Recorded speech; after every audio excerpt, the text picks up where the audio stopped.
Now, you've got these two evil creatures here, the fox and the cat. I think this one's based on one of the Marx brothers, actually, Harpo Marx, who I believe never said anything. But be that as it may, they're these ne'er-do-well characters. The fox in particular. Now, fox is a standard trickster animal, right? It's a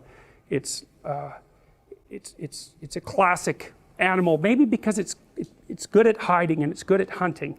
I don't know exactly why, but and coyotes are like that too. They're classic trickster animals.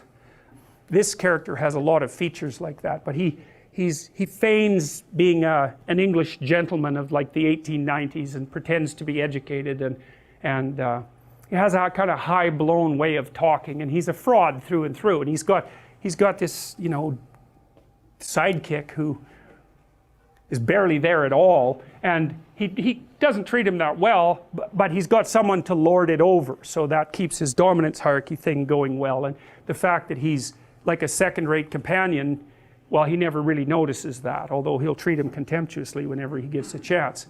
So anyways, they're walking down the street, and the fox is bragging away about some crooked thing that he's done and how he pulled the wool over someone's eyes, and he confuses that with wisdom and intelligence.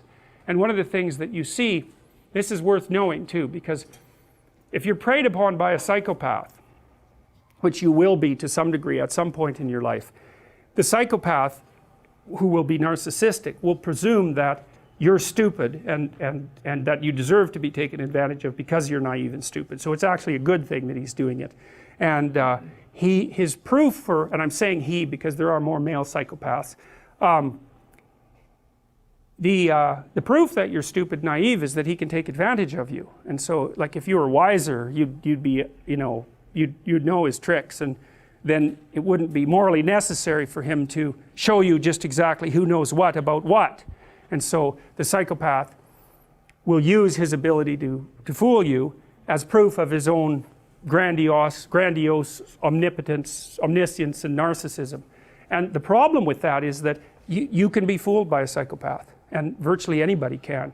So that Robert Hare, for example, who studied psychopaths for a long time and interviewed a lot of them, like hundreds of them, and videotaped many of the interviews, he said when he was talking to the psychopath, he always believed what they were saying, and then he'd watch the video afterwards and see where the conversation went off the rails. But you know, the proclivity to be polite in a conversation is very strong, and if you're polite, you don't object to the way that the person unfolds their strategy, you know.